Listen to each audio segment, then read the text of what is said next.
Hello all, a very good evening to all of you. Sorry for the slight delay, we were just waiting for everybody else to join. Uh, I have with me here Ms. Pragya Singh. She is a senior of mine from my college, Nalsar, 2 years senior to me. She was also my mood teammate.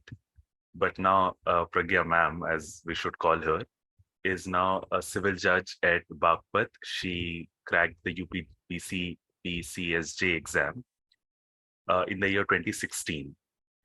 Her first posting was at Bareilly, and now she's working at Baghpat. I think there is no better person than her to tell you how exactly to prepare for this exam and how to crack this exam. With this, I'll just call upon Pragya, if you can please start the video and unmute. And I'm also making you the host.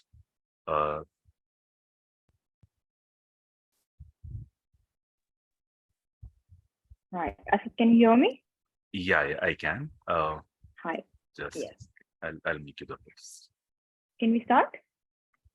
Absolutely. I'm just making you the host. Yeah. Is it done? Right. We can start now. Right? Okay, 1 second. Let me just. Is my PPT visible?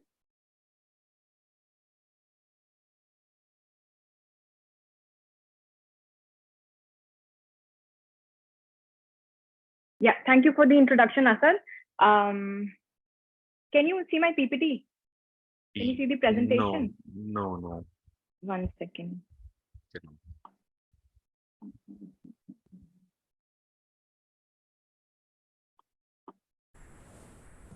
Yes, audible, yes. Perfect. Screen share, not yet. Yeah, I think it should work now. Okay. Host stable attendee. Okay, you need to make me the host. Yeah, doing that.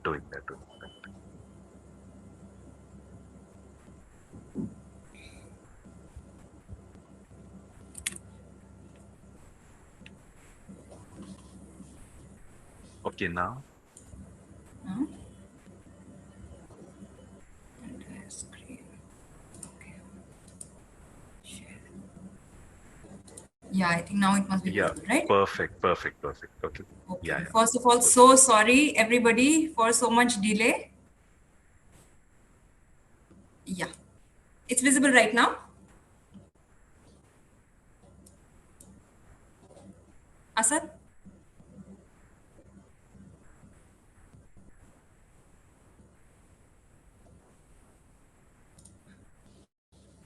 Hi, good evening, everyone. I hope I'm audible. Can somebody quickly send me a chat that I'm audible? All right. Okay, so I'm going to tell you a little bit about myself. I was at Nalsar and I graduated in 2013. And thereafter, I joined Power Grid, which is related to electricity basically. And I worked there it's a PSU related to electricity transmission. And I worked there for 5 years. And while I was working there, I started preparing for judiciary. And then in 2016, I started writing my UP judiciary exam. And then the result came in 2017, and then I joined. And day before yesterday, I've completed 5 years in the service. So I just to know how many people have attempted UP judiciary examination here. Are all students, or has anybody attempted the exam?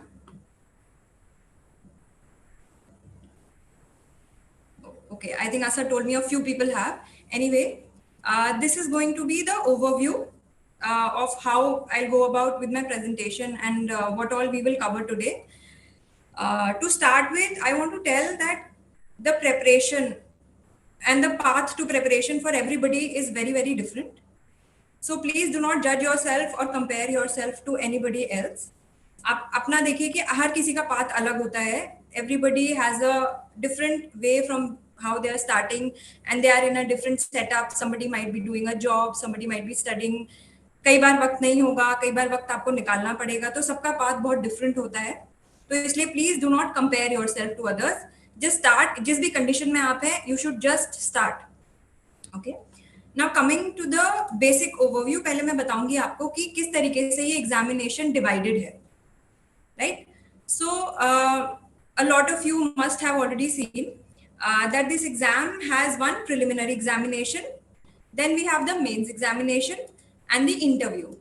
So preliminary examination has two exams. एक होता है general knowledge and current affairs का exam, which has 150 questions, and law exam also has one.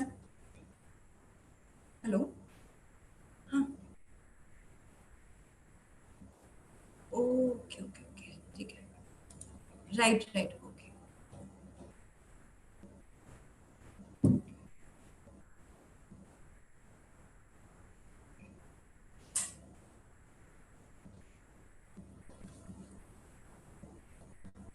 Yes. तो एक होता है law का exam. At my time general knowledge के मार्क्स, मतलब both the exams have 150 questions each preliminary examination में.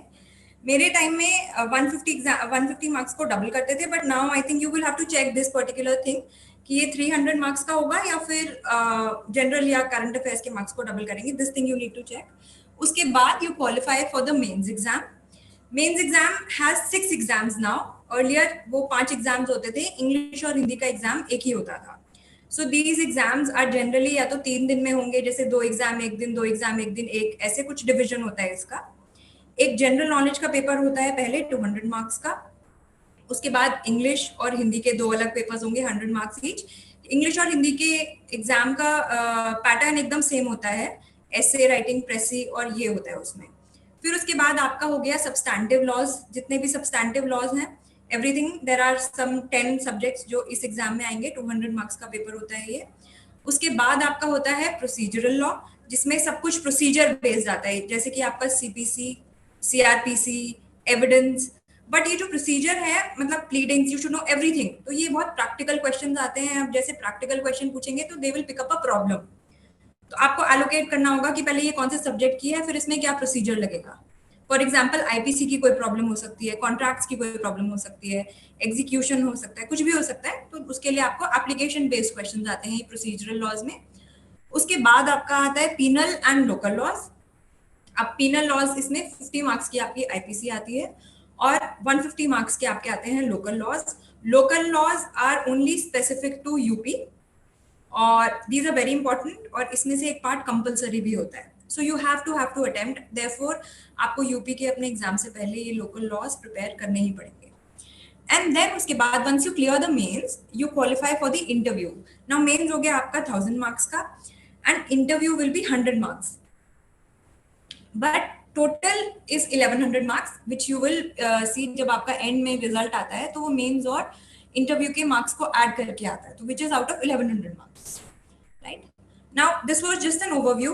Now I will tell you how should you start. सबसे पहले whenever you are thinking of writing any exam, आप पहले देखिए, जैसे for example बहुत सारे लोग होंगे जो एक स्टेट में बेस्ड होंगे एंड दे प्रोबेबली वांट कि उनको सिर्फ एक एग्जाम लिखना है. बट ऐसा भी कई बार होता है, जैसे lot of people who are from north India prefer giving जितने भी नॉर्थ इंडियन स्टेट्स हैं सबके exams. Rajasthan, MP, Bihar, UP, Delhi, तो हरियाणा. तो सबका पैटर्न आपको सबसे पहले गेज करना होगा. आप सबसे पहले देखिए कि आपको कौन सा एग्जाम लिखना है. फॉर एग्जाम्पल यू चोजन कि आपको यूपी लिखना है और बिहार लिखना है, तो उसमें बहुत सारी कॉमनैलिटीज होंगी. जिस भी एग्जाम में कॉमनैलिटी होगी, first you should read that, first you should start preparing that. जब आपको पता लग जाए, उसके बाद आप देखिए कि फॉर एग्जाम्पल आपको बिहार भी लिखना है और यूपी भी लिखना है. अब आप पहले गेज करो कि पहले अभी कौन सा पेपर आया था, अभी कौन सा एग्जाम लेटेस्ट हुआ है. अगर बिहार हुआ है और यूपी उससे पहले हुआ था, मान लीजिए यूपी 2 years पहले हुआ था, तो यू शुड बी अवेयर कि यूपी फिर प्रोबेबली विल कम फर्स्ट, मतलब वो जल्दी आएगा. तो आप देखिए कि आपके पास क्या टाइम है. जैसे राजस्थान हो गया, राजस्थान में भी लोकल लॉज आते हैं. तो जो भी एग्जाम आप पहले लिखेंगे उसकी प्रिपरेशन आपको पहले करनी होगी. ना उसके बाद, now the most important thing when you start thinking of writing some exam, for example today we are talking about UP judiciary, तो हम सबसे पहले उठाएंगे previous year papers of preliminary exams and mains exams both. When you're preparing, आप ऐसे पढ़ाई नहीं करते हो कि मैं प्री की पढ़ाई पहले करूं या मेंस की पढ़ाई पहले बाद में करूं. It's not divided. Generally, everything should go together because they are all interrelated. You are studying the same subjects. तो अगर आप सिर्फ प्री पढ़ोगे तो you are sort of wasting your time कि आप मेंस के लिए बाद में तैयारी करो. So I suggest that you study everything together. But जब आप प्रिलिमिनरी एग्जाम के पेपर्स पहले उठाएंगे तो मिनिमम आप 10 इयर्स के पेपर्स देखिए and always go from the last year. जो भी लास्ट पेपर था उसको सबसे पहले पढ़िए. सबसे पहले आप स्टार्ट करिए उसको पढ़ना. You read it 2 times, you read it 3 times. May be उस वक्त आपको उनके आंसर्स ना आते हो, कोई बात नहीं. This is the first thing that you are doing when you start preparing. Maybe आपको नहीं आते होंगे उनके क्वेश्चन के आंसर्स नहीं आएंगे, that's okay. You keep reading them. आप उसको पढ़ने के बाद नेक्स्ट ईयर उठाइए, उसको पढ़िए, फिर थर्ड पढ़ाइए. इसको पढ़ने का जो एम होता है, जब आप थोड़ा सा पढ़ने लग जाएंगे आपको खुद से रियलाइज होगा that so many questions are of similar kind. So you will eventually analyse that particular paper and once you start doing that you need to see कि किस तरीके से हम एनालाइज कर रहे हैं उसको. कि आपको पता होना चाहिए कि कुछ इंपॉर्टेंट पार्ट्स होंगे वो आपको स्लोली पता लग जाएंगे कि हाँ ये पार्ट तो इस वाले पेपर में भी था, इस वाले पेपर में भी था. So that is very important. When you do this, you will know कि किस सब्जेक्ट में से सबसे ज्यादा मार्क्स के क्वेश्चंस आते हैं, किस में से कम आते हैं और क्या बिल्कुल इंपॉर्टेंट है कि उसको सबसे पहले पढ़ना है. तो जो आपके बड़े सब्जेक्ट्स हैं, बड़े सब्जेक्ट से आई मीन कि जिसके क्वेश्चन आंसर्स ज्यादा आ रहे हैं, जिसके क्वेश्चन ज्यादा हैं, जो ज्यादा मार्क्स कवर कर रहा है, उसका एनालिसिस करके आप देखेंगे कि क्या टॉपिक्स हैं. For example right now I have done that analysis for you. Here जब आप कोई भी एग्जाम उठाएंगे तो उसका आप किसी का भी व्यू एडवर्टाइजमेंट देखिए जो उस पर्टिकुलर एग्जाम का है. जो भी उसमें वर्बैटम लिखा है उसको पढ़िए ध्यान से कि क्या लिखा है, क्या सेक्शन लिखा है, क्या लॉज लिखे हैं, उनको ध्यान से पढ़िए. डिवीजन उसमें स्पेसिफाई होगा. तो फॉर एग्जाम्पल इस पर्टिकुलर उसमें प्री में भी कॉन्स्टिट्यूशन की के नंबर ऑफ क्वेश्चंस बहुत ज्यादा होते हैं. वो लॉ के पेपर में भी पूछे जाते हैं और जीके वाले पेपर में भी पूछे जाते हैं. तो कॉन्स्टिट्यूशन बहुत इंपॉर्टेंट चीज है. कॉन्स्टिट्यूशन सिमिलरली मेंस में भी 50 मार्क्स का आता है. सिमिलरली आईपीसी भी मेंस में 50 मार्क्स का आता है. बाकी सारे सब्जेक्ट्स कंबाइन होके आते हैं, कम मार्क्स के होते हैं. Local laws are very scoring. Local laws you should know. और लोकल लॉज में से क्योंकि कंपलसरी भी होता है तो वो आपको पता होना चाहिए. उसके बाद आपको डिवीजन पता लग जाएगी कि आईपीसी के कितने मार्क्स हैं, कॉन्ट्रैक्ट के कितने हैं, आर्बिट्रेशन का कितना है. तो जिस तरीके से क्वेश्चंस का नंबर कम होता जाए उस तरीके से आप अपने सब्जेक्ट्स को अरेंज करिए कि बड़े सब्जेक्ट्स को हम पहले खत्म करेंगे और छोटे सब्जेक्ट्स को हम बाद में करेंगे. राइट. उसके बाद I have mentioned English and Hindi here क्योंकि जो इंग्लिश और हिंदी का पेपर होता है वो बहुत स्कोरिंग होता है. So you need to prepare that a lot. You need to prepare that in advance और it's very easy to prepare. I will tell you how to prepare that also. But you should know कि अगर English का और हिंदी का 100 marks का paper है तो we should be so prepared that हमारे मार्क्स अच्छे आए, विच इज ईजी ऑल्सो क्योंकि उसमें एज सच आपको कोई अलग से पढ़ाई नहीं करनी. ठीक है. Now after seeing the paper, after analyzing, you start with any subject which is big. For example, then you start with the bare acts. I know that some of you will read वो जो दुखी आती है और इस सब से वो नहीं काम चलता है because जब questions पूछे जाते हैं किसी भी एग्जाम में सबका सेटअप अलग होता है. वो किसी भी डेफिनेशन को ब्रेक करके पूछा जाएगा या उसके एसेंशियल्स पूछे जाएंगे. आपको उस पूरे bare act का स्ट्रक्चर पता होना चाहिए और आपको पता होना चाहिए कि कौन से प्रोविजंस कहाँ पर मेंशन्ड है, कहाँ से कहाँ तक अरेस्ट के प्रोविजंस हैं. इस तरीके से हर बेयर एक्ट में, हर सब्जेक्ट में आपको एक आइडिया होना चाहिए. For example I will just quickly show you my CRPC का book while analyzing. See, if you can see, when you are reading the question papers, slowly जब एक दो आपने पढ़ लिए हैं उसके बाद what you start doing, you divide कि ये कॉन्स्टी के क्वेश्चंस है, ये सीआरपीसी के क्वेश्चंस हैं. उसके बाद you for example you are picking up CrPC questions. Now you pick up CrPC, you open the index and on the index only you can start marking. If you can see here I have marked, see if you can see here I have marked with dots. okay, तो जितनी बार question repeat हो रहा है आप उसको एक dot लगाइए. फिर नेक्स्ट ईयर का आपने पढ़ा तो 2 डॉट लगाइए. तो इस तरीके से व्हेन यू सी और bare act you will know कि क्या ज्यादा मार्क्ड है. फॉर एग्जांपल मैंने 154 सेक्शन को बहुत ज्यादा यहाँ पे हाईलाइट किया है और 3-4 डॉट्स हैं, विच मीन्स कि उससे 3 बार क्वेश्चन पूछा गया है. तो इस तरीके से आप जितने भी क्वेश्चन पेपर्स लगाएंगे तो उससे आपको पता लगेगा. For example if you can see here section 320 which is compounding of offenses has 1 2 3 4 5 6 7 dots and some important dots because ये शायद मेंस में भी पूछा गया हो, तो यू विल नो कि सबसे इंपॉर्टेंट क्या है। इस तरीके से आप अगर अपने सारे बेयर एक्ट्स को मार्क करेंगे, it will be easier for you. And another thing that I would like to tell you is whenever you are picking up a bare act, break them into parts, specially IPC. IPC के जितने भी offences होते हैं उनको आप parts में पढ़िए। इस तरीके से आप 1 मार्क करिए, 2 मार्क करिए, 3 मार्क करिए, उसको ब्रेक कर करके पढ़िए, बिकॉज आई अंडरस्टैंड कि बेयर एक्ट की जो लैंग्वेज होती है it is not very easy.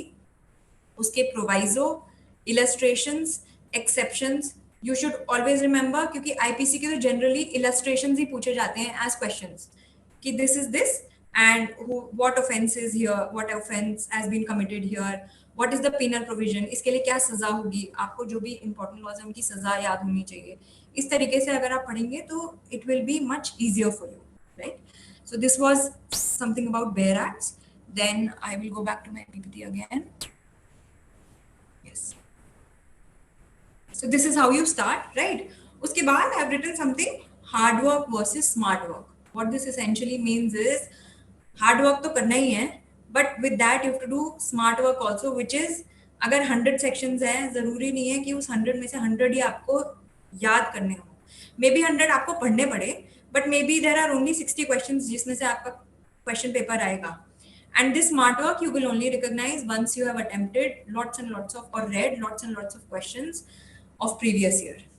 You will see a pattern, most questions are repeated, language change कर करके और उसके एसेंशियल्स और ये सब चेंज कर करके उसको दिया जाता है कि किस तरीके से पूछा जाएगा, ठीक है। इसके साथ यू शुड नो कि आपकी एडिशनल रीडिंग क्या हो सकती है। फॉर एग्जांपल न्यूज़पेपर आपको पढ़ना चाहिए, every day you should read the editorial of any good. आप हिंदी में भी अटेम्प्ट कर सकते हैं ये एग्जाम, इंग्लिश में भी अटेम्प्ट कर सकते हैं, तो जिस लैंग्वेज में आप कंफर्टेबल हैं you pick up that. For example English में आप पढ़ सकते हैं हिंदू या इंडियन एक्सप्रेस का editorial, but read it every day ताकि आपको पता रहे कि क्या चल रहा है।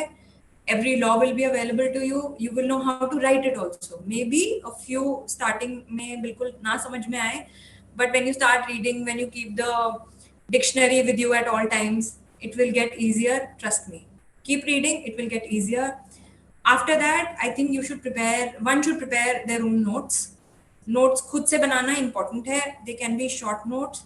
बिकॉज नोट्स अगर आप बनाएंगे तो जनरली आपको रिविजन के टाइम पे काम आते हैं, because you can not always open a book before the mains exam. Sometimes आपके पास टाइम भी नहीं होगा कि आपका सब्सटैंटिव लॉ वाला पेपर और प्रोसीजरल लॉ वाला पेपर सेम डे पे है, that becomes very difficult. So you need to have short notes, उसके शॉर्ट नोट्स, उसके शॉर्ट नोट्स, जितने आप बना सकते हैं, that's up to you. And in the end you should attempt a lot of questions once you have studied one subject और prepared one subject. So this is how you should start. Now I'm going to tell you a little bit detail about preliminary exam कि preliminary exam में क्या आता है। Preliminary exam जैसे मैंने बताया आपको कि there are 2 exams. One is GK and current affairs which has 150 questions, and then there is law. So in the advertisement if you will see they have clearly laid down the syllabus for it, right? तो अब जैसे कि first part of the GK and current affairs का paper is this, ये first part है और ये second part है। फर्स्ट पार्ट में हम आएंगे तो आपको हिस्ट्री, इंडियन कल्चर पता होना चाहिए। इंडियन हिस्ट्री में आपको सारे सिविलाइजेशंस और कोई कल्चर्स, किसी कल्चर की डांस फॉर्म, ये सब पता होना चाहिए। ज्योग्राफी जब आप पढ़ रहे हैं तो पढ़ने की तो ज्योग्राफी अलग होती है, you open the map and you should see what is situated where in detail, physical, political, everything, both the maps, क्योंकि आपको पता होना चाहिए कि किसके कौन सा लैंडलॉक्ड सिटी है, क्या है। इस तरीके से you should know कि कहाँ पे क्या फॉल करता है, you should have an idea. Polity is again very important. I have read polity from Lakshmikant. Generally कोई अगर UPSC के लिए prepare करता है तो that's the first book they refer to. It's a very beautiful book. If you have the time, then you should definitely study polity from Lakshmikant. And if not, then maybe like start somewhere else, but eventually when you get time you should read it, right?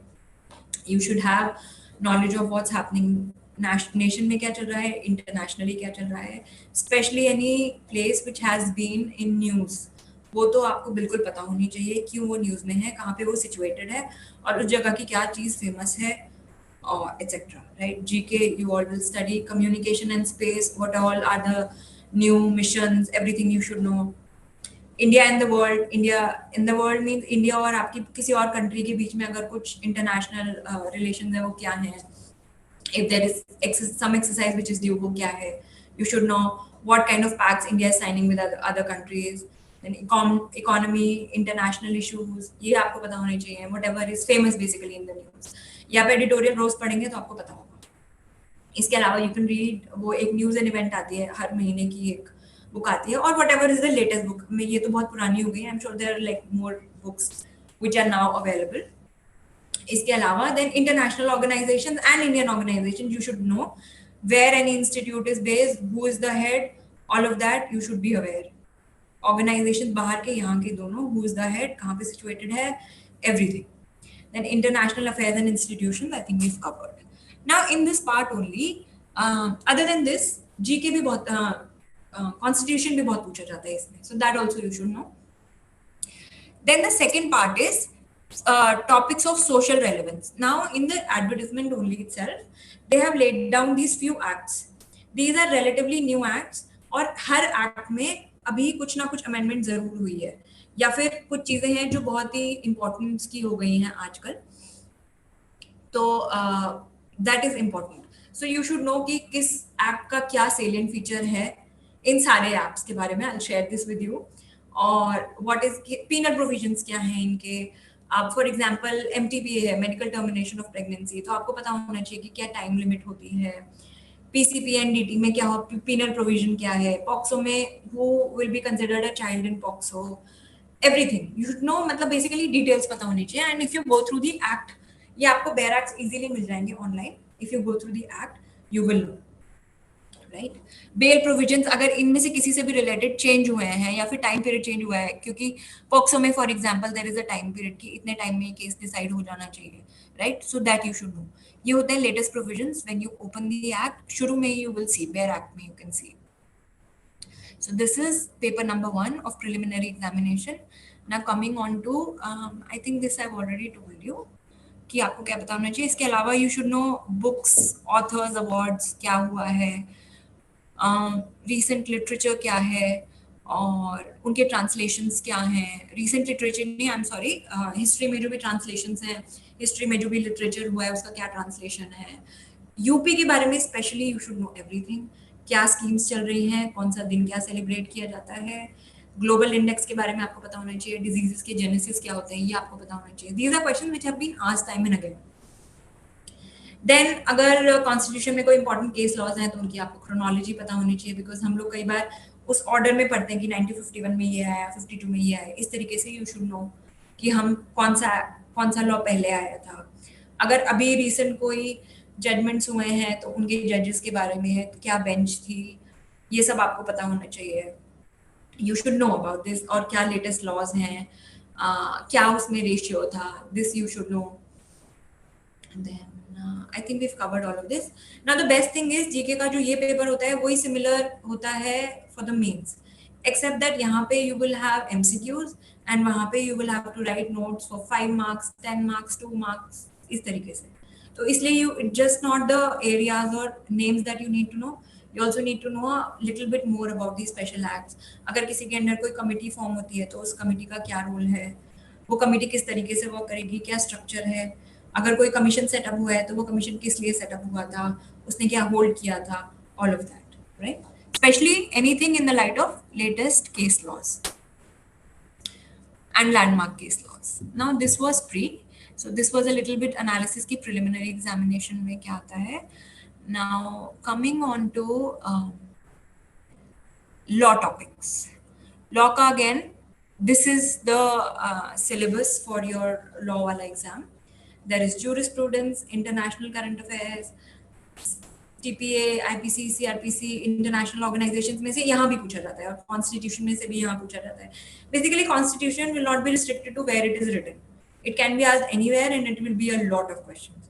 Constitution pre के second paper में भी काफी marks का आता है, so you should know. I think 25 marks plus 25 plus आता है. Then CPC, contracts, evidence. कभी-कभी they ask about arbitration and all also. तो थोड़ा बहुत awareness you should have. Because हमारे टाइम में I think they had asked, so you should be a little aware कि उसमें क्या है.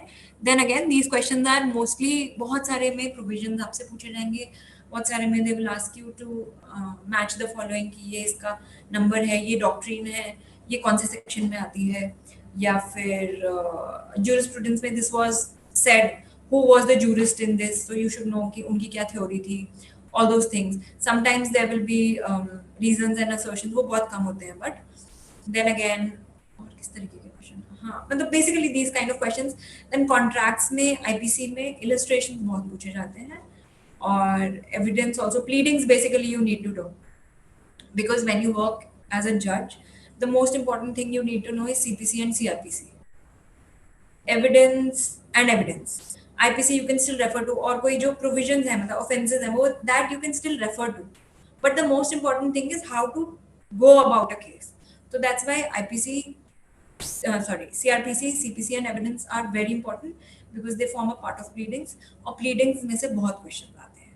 If somebody has worked as an advocate, आपको बहुत help होगी वो pleadings की वजह से, और if you know कि drafting किस तरीके से होती है, then that will also help you. So these provisions are again important. ये तो आप धीरे धीरे prepare करेंगे, and then I think you will be able to prepare. Now, finishing with the preliminary exam. Now coming on to the mains examination. Now once you have cleared preliminary examination, आपका mains होगा. Mains के लिए आपको generally थोड़ा time मिल जाता है. UP का जो exam होता है, sometimes बीच में थोड़ा delay होता है, तो maybe you will get a little bit of time for mains preparation, but that is not a lot of time. It's mostly to revise. Okay, so you should be prepared. मतलब एक दो बार आपका subject prepare होना चाहिए. उसके बाद so that you can go about with important stuff. You can divide your days कि इस तरीके से मैं इसमें पढ़ूं कि ये सारे subjects cover हो जाएं. And while you're doing this, you should not leave your newspaper or the current affairs वाला book. That is very important. If really you don't have time और सिर्फ 2 महीने हैं या इस तरीके से है, तब I would say कि आप ठीक है, तब आप न्यूज़पेपर मत पढ़िए, because newspaper is time consuming. तब आप वो न्यूज़ एंड इवेंट और ये सब पढ़ सकते हैं, या कोई छोटी बुक्स पढ़ सकते हैं. Otherwise, I think you should read the newspaper. In addition, you can always take the yearbook. किसी की भी जो yearbook होती है वो पढ़ी होनी चाहिए, और NCERT की आप books उठा सकते हैं for history and geography. They are also very helpful, but that again depends on how much time you have. जो बहुत traditional books होती हैं, those also you can read. जो yearbook sort of होती हैं, which will cover the entire year के current affairs. I think that is sufficient for current affairs. Okay, now let's come on to the main examination. Now mains examination, as I've already told you, paper 1 we've already discussed. इसका paper 1 और GK वाला paper 1 is same इन दोनों का, the subjects are the same, और questions बस ये difference होता है कि वहाँ पे they will ask you MCQs और यहाँ पे they will ask you to probably write 2 lines, 4 lines. There's a little bit of choice, but उसके बाद भी you will have to write, मतलब 5 marks notes, 10 marks notes, 2 marks notes. So this you should be aware. इसके बारे में if you want to know any questions, you can ask me in the end. In these particular acts, I am telling you again and again, आप ये सारे acts के bare acts खरीद सकते हैं तो खरीद लीजिए. अगर नहीं available है तो you pick them online. Just see that whenever you're picking up an online bare act, pick up the सरकारी, the government version of it. Do not just pick it up जहाँ पे भी कहीं copy paste हो, because if you pick that up, it is likely that you will miss out on the amendment, because that will be copy pasted. So go on some government website and then you try to get the bare acts from there. They're more authentic. And if you can get, oh yeah, this one important thing that I forgot to tell you earlier. If possible, आप अपने जो bare acts हैं वो bilingual लीजिए, यानी कि हिंदी और English दोनों में. Especially for the people who are preparing in Hindi. जो भी हिंदी में प्रिपेयर कर रहे हैं वो बाइलिंगुअल लैंग्वेज लीजिए, और उससे आपको थोड़ा आइडिया होगा कि ट्रांसलेशन में वो काम आएगा. So that is important. तो आपको पता रहेगा कि किस चीज को रेफर कर रहे हैं. So that's easier. So if something you don't understand, you can always go back to the Hindi part and understand. और अगर हिंदी में नहीं समझ में आ रहा है तो हिंदी में, क्योंकि वर्ड्स थोड़े और डिफिकल्ट होते हैं, तो हिंदी वाले पार्ट का आप इंग्लिश पढ़ सकते हैं, तो it's easier for you to study. Then again ये बहुत इंपॉर्टेंट है, but you need to read all of these. They are very small acts, so it will be easier for you to finish. And when once you've done reading, आप उसको quickly mark कर दो कि ये मेरे को पढ़ना है और ये इसका essential part है, इसमें ये committee form होती है या जो भी है. And you know, और इनमें से किसी का भी definition section you should not leave. Definition section में से बहुत questions आते हैं, because you will know कि basic क्या है. अगर पर्सन विद डिसेबिलिटीज है तो who will be a person, who will be called a person, who will have these rights, किस तरीके की डिसेबिलिटी होगी वो, all of this you need to know, right? Now coming on to paper number 2 and paper number 3. Now these two papers are very easy and they're the most scoring. That's why please prepare for English and Hindi language both. आप Hindi medium में अगर हैं तो आप English का paper पढ़िए, या फिर इंग्लिश की आप कोई बुक ले आइए, जैसे कि करंट अफेयर्स की आप कोई इंग्लिश की बुक लाइए. अब करंट अफेयर की इंग्लिश में अगर आपने बुक ली है, आप उसको पढ़िए, आपको कुछ शायद ना समझ में आए तो आप तुरंत उस वर्ड की हिंदी देखिए, फिर आप वहां पे लिख लीजिए छोटा सा कि इसकी हिंदी ये है. स्पेशली जैसे कि टर्म्स, जितने भी प्रियम्बल के टर्म्स हैं वो आपको हिंदी और इंग्लिश में आने कंपलसरी है. इट विल हेल्प यू, मतलब not compulsory but it will really help you in the translation and in your writing. तो I am first talking about the translation वाला पार्ट. जैसे फॉर एग्जाम्पल जब मुझे पढ़ना था तो my Hindi is fine but my writing Hindi is not so good, इतनी अच्छी नहीं है. तो मुझे लगा कि मेरे को कैसे याद होंगी इतने सारे जो इंपॉर्टेंट वर्ड्स होते हैं, डेमोक्रेसी है, रिपब्लिक है, all of these words we don't use them ऐसे जनरली, हम कॉमन लैंग्वेज में नहीं यूज करते हैं. And honestly legal Hindi is not easy, it's quite difficult because UP में हिंदी के साथ साथ a lot of Urdu words are also used, right? So that you need to know. और वो किस तरीके से आपको होगा, या तो आप न्यूज़पेपर पढ़िए, जैसे कि जो जिस लैंग्वेज में प्रॉब्लम है उसका न्यूज़पेपर पढ़िए. इस तरीके से थोड़ी जनरल नॉलेज और करंट अफेयर्स बढ़ जाएंगे, plus you will know the flow of sentence. तो कोई भी Dainik Jagran, anything, but best is if you read those current affairs वाला books, that way you will prepare current affairs and you will also know the meanings. तो preamble के सारे words को check them, know them, translation में काम आएंगे, क्योंकि generally translation में ऐसा पैराग्राफ दिया जाता है जिसमें इस तरीके के वर्ड हो. तो वाइस वर्सा इंग्लिश और हिंदी दोनों को ट्रांसलेट करना आना चाहिए. Precis is easy, fairly easy, you practise it. आप 2-3 पेपर्स में से प्रैक्टिस करेंगे, आ जाएगा. Essay now, essay contains 50 marks each, तो इट मेक्स 100 मार्क्स.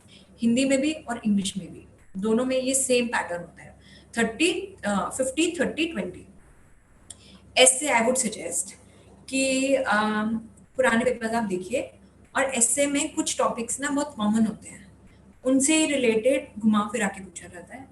एटलीस्ट मतलब आप डिवाइड कर लो अपने, कि आपके अगर कोई फ्रेंड सर्कल है तो आप डिवाइड कर लीजिए कि I have prepared 5 essays, you prepare 5 essays, and then you will have sort of an idea कि अगर विमेन रिलेटेड क्या क्या इश्यूज चल रहे हैं, ये हो सकता है, सोशल रेलेवेंस के और क्या इश्यूज चल रहे हैं, ये है, एनवायरमेंट का ये है, ये बेसिक पॉइंट्स हैं, राइट? अगर उसमें आप कोई केस लॉ और अगर ऐड कर दें तो that will be very good, it will be very easy. अगर जो भी लेटेस्ट, क्योंकि आपको पता होगा if you are reading the newspaper daily तो आपको पता होगा कि क्या चल रहा है, केस लॉ और any recent piece of news वहाँ से if you can quote, it will be very helpful.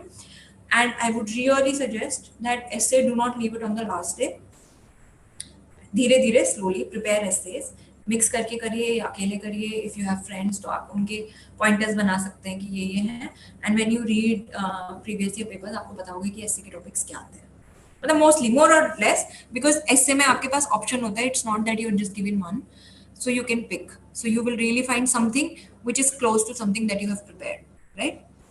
Then but of course you have to apply your mind. आपको देखना होगा कि उस वक्त क्या आ रहा है एग्जाम में. इट्स नॉट जस्ट कि बस ऐसे प्रिपेयर कर लिया और बस लिख दिया क्योंकि वुमेन है. नो, ऑब्वियसली एप्लीकेशन अलग होगी, जो पॉइंट्स प्रिपेयर कर रहे हैं उसको आपको अलग फॉर्म में लिखना होगा, but it's very easy, right? So then other than that, क्या वर्ड्स जैसे कि आपको हिंदी इंग्लिश में पता होना चाहिए, मैं अभी इंग्लिश वर्ड आपको बता देती हूँ. जैसे डेमोक्रेसी, नेशनैलिटी, एजुकेशन से रिलेटेड सब कुछ, प्रियम्बल के सारे वर्ड्स, देन इंडिविजुअल क्या होता है, पॉलिटिक्स से related, all of this, definition और रूल्स जो होते हैं. और जो ये नए एक्ट्स आए हैं ना, इनकी भी अगर आपको हिंदी पता हो, जैसे कि भ्रूण हत्या और इस तरीके की चीजें अगर आपको पता हो तो वो इजी होगा, क्योंकि again I am telling you the language in Hindi is also not very easy. Legal language is not easy. When I sat first day on my dais, honestly मुझे बहुत दिक्कत हो रही थी to understand कि advocates क्या बोल रहे हैं, क्योंकि हमारे common parlance में जो हिंदी बोली जाती है वो बहुत अलग है, और legal language में जो हिंदी बोली जाती है वो बहुत different है. For example, cross को यहाँ पे बहुत सारी cities में बोला जाता है जिरे, and everybody kept saying जिरे, and I'm like क्या बात कर रहे हैं ये लोग.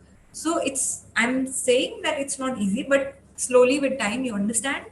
इसी तरीके से अगर अभी भी आपकी हिंदी या इंग्लिश थोड़ी सी भी मतलब आपको लगता है कि बहुत ज़्यादा प्रिपेयर्ड नहीं है या बहुत अच्छी नहीं है, तो उसको आपके को अच्छी करने का टाइम इसी तरीके से मिलेगा कि आप ट्रांसलेशन करते जाइए और कुछ हिंदी या इंग्लिश में पढ़ते जाइए. That is the only way out which I feel. कोई किसी बुक्स से पढ़ने से तो नहीं हेल्प होगी, क्योंकि न्यूज़पेपर में ही ऐसे वर्ड्स कवर किए जाते हैं जो एक्चुअली आपको इस समय यूज होंगे. और या so keep a dictionary with you. Please don't feel shy कि मुझे नहीं आ रहा है ये समझ. Keep a dictionary. कोई इजी वर्ड है तो भी आप ढूंढ सकते हैं, लिख लीजिए वहां पे. जब आप एंड में वो करंट अफेयर्स की बुक देखेंगे तो आपको याद रहेगा. I had gotten one book called घटना चक्र, जिसमें उस वक्त में पूरा हिंदी में करंट अफेयर्स होते थे. ऑनेस्टली नहीं समझ में आता था कुछ भी. शुरू में तो नहीं आता था कि ये क्या है, क्योंकि जितना टाइम आप इंग्लिश में जल्दी पढ़ लोगे उतना ही टाइम आपको लग रहा था वो पढ़ने में कि इसका मतलब क्या है. अब मतलब कुछ समझ में आ रहा है तो पता लगा अच्छा दिस इज एन एक्ट. ये एक्ट तो हमें ऐसे ही पता है, पीसीपी एनडीटी है तो हमें ऐसे ही पता है. अगर इसमें सिंपल वर्ड्स होते हमें समझ में आ जाता. तो एक तरीके से आपको याद भी हो गया, और फिर जब अगर वो पैराग्राफ्स उठा के जो ट्रांसलेशन में दिए जाते हैं तो आपको ईजी भी हो generally, right. So these are two very scoring exams. Please score well in them. आपके मेंस में जितने आप मार्क्स एक्यूमुलेट करते जाएंगे उतना ही आपको एंड में काम आएंगे. क्योंकि अगर मेंस में बहुत ज्यादा एग्जाम हो और फिर उसके बाद इंटरव्यू बहुत अच्छा भी ना हो, एवरेज हो, मतलब I am not saying bad हो या पुअर हो, तो it helps you a lot. It will somewhere place you in the merit list, right. Because this is 1000 marks and that's just 100 marks. So please जहाँ जो scoring है you should really work on it. Okay? ये 3 चीजें हो गई. अब हो गया हमारा 4th एग्जाम. जनरली क्या होता है कि इधर जीके अकेले होता है एंड देन सेकंड डे पे बोथ एग्जाम रहेंगे हिंदी इंग्लिश. ऐसा समटाइम्स होता है कि सब्सटैंटिव और पीनल लॉज वाला जो एग्जाम होता है वो एक ही दिन पड़ता है. उसमें थोड़ी डिफिकल्टी हो सकती है क्योंकि दोनों पेपर बड़े हैं और दोनों पेपर की मतलब बहुत सारे आपको सब्जेक्ट्स पढ़ने हैं. तो इट्स वेरी मच पॉसिबल कि एग्जाम से एक दिन पहले आप सब कुछ रिवाइज ना कर पाए. It's very much possible because आप सुबह एग्जाम देके आएंगे, दिन में क्या शाम को एग्जाम देके आएंगे. Next day again in the morning you have to go, then 3 hours, then again 1 or 2 hour break and then again 3 hours. So you will not have that kind of energy कि आप पढ़ लो सब कुछ दोबारा, नहीं होगा. तो इसलिए पहले से प्रिपेयर एंड मेक दो शॉर्ट नोट्स. बी प्रिपेयर्ड कि साथ में एग्जाम देने हो सकते हैं. अगेन इस वाले में भी I think I had told you that this is the division. 50 marks का कॉन्स्टिट्यूशनल लॉ सेपरेटली आता है, 150 मार्क्स का इसमें आता है ये वाले सब्जेक्ट्स. और what all are you supposed to know? इसमें generally 2 questions are compulsory and after that I think 4 questions out of 8 you can attempt, something like this. तो कुछ ना कुछ आपको इसमें and the questions are broken in such parts कि जैसे अगर मान लीजिए 20 मार्क्स का है तो it will be divided into like 5 marks, 5 marks, 5 marks इस तरीके से, या तो 20-20 का डिवीजन होगा. मतलब every question will have parts and sub parts.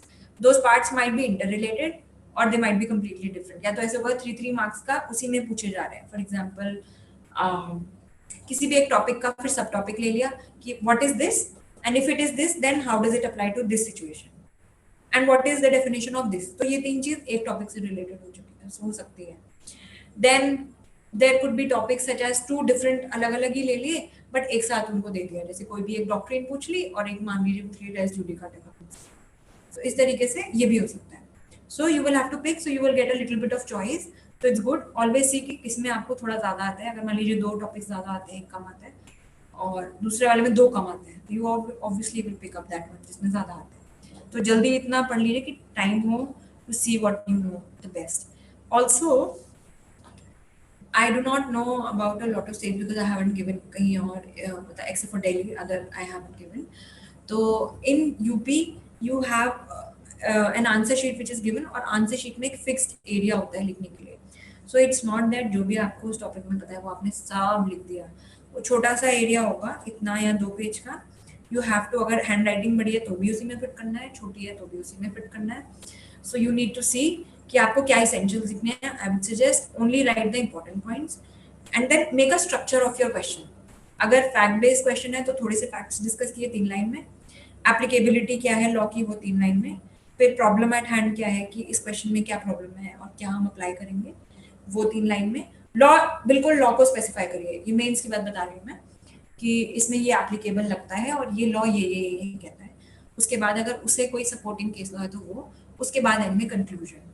हमेशा your question answer should be structured. Don't just start writing कि बस ये हमें प्रॉब्लम मिली, ए ने ये किया, बी ने ये किया। No, don't just start randomly writing.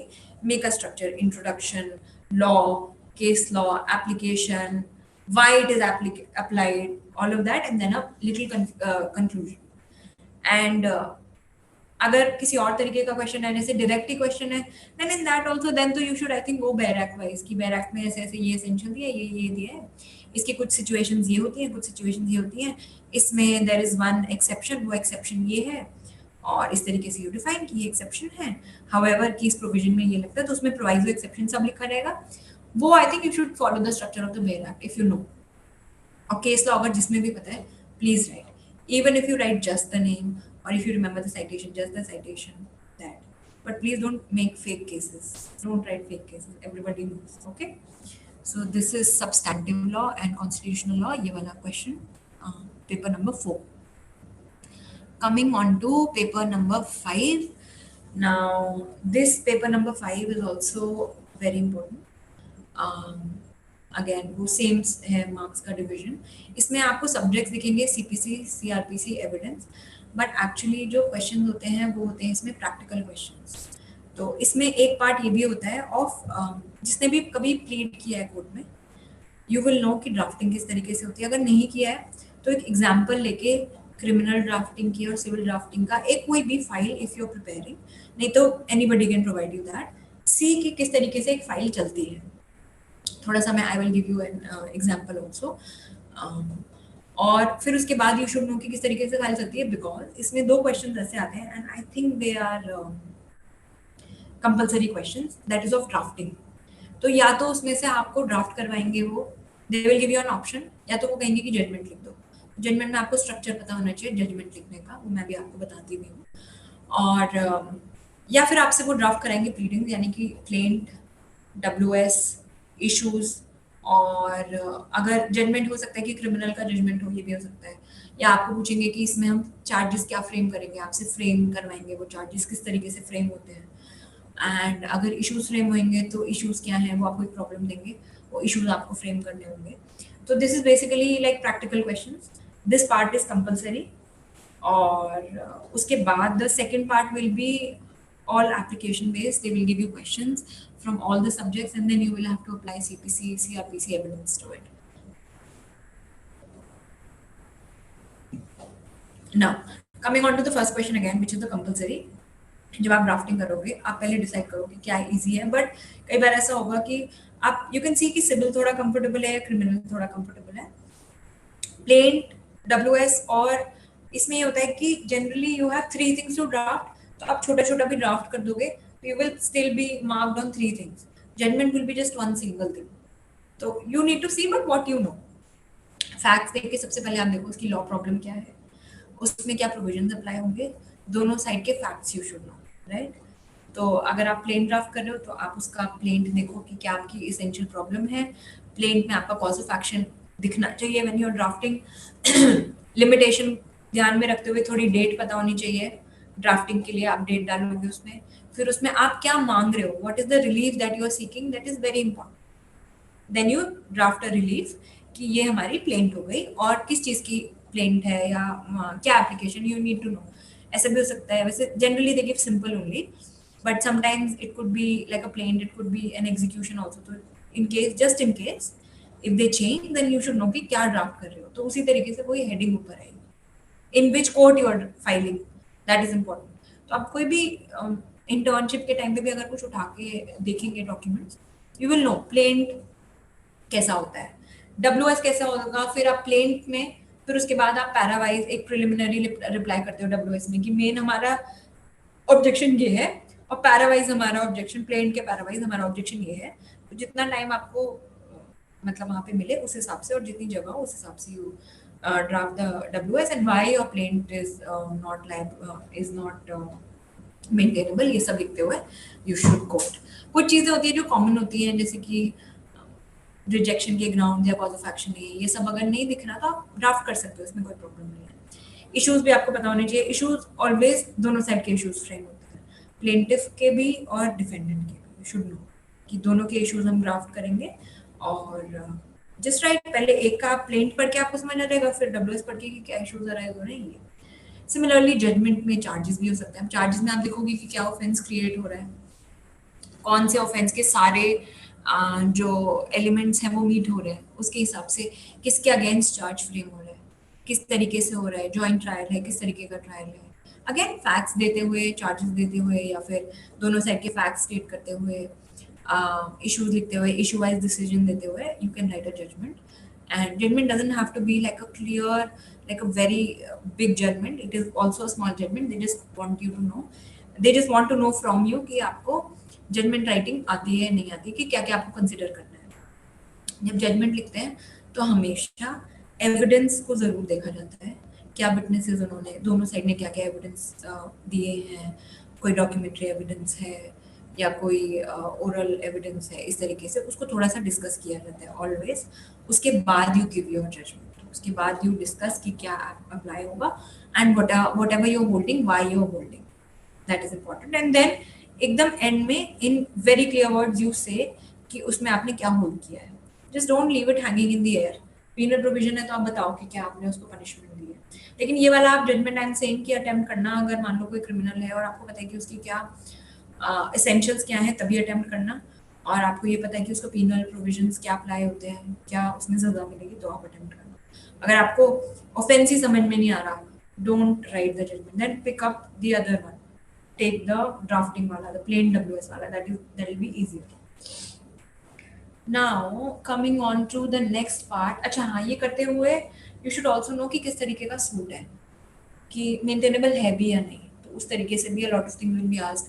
आगे चल के जो प्रोसीजर बेस्ड क्वेश्चन होते हैं उसमें they will ask you कि सिविल नेचर का सूट है या नहीं है, क्या is the principle of res judicata applicable here और res sub judice applicable here.